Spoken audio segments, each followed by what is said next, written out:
dari antusias masyarakat yang datang untuk acara ini, mereka juga cukup apresiatif sekali ke kita. Mereka dukung dari mulai masalah perizinan tempat, terus tenaga, waktu, perlengkapan juga dari pihak desa juga membantu.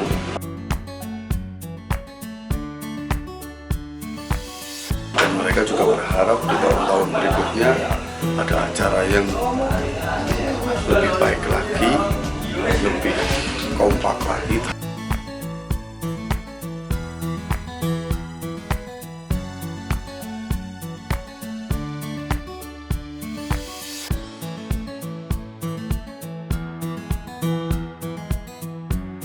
Tanggapan kami sebagai pemerintahan desa, kami sebagai pemerintah Tangerang, kaitannya dengan kegiatan yang kemarin dilaksanakan, saya mengapresiasi sangat positif sekali, Kak.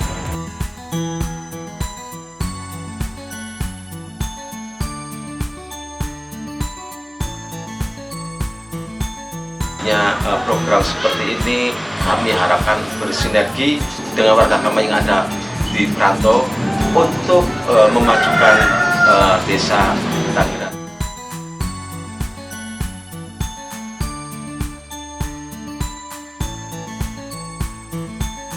Tahun ke depan juga tidak akan ada masalah untuk masalah perizinan.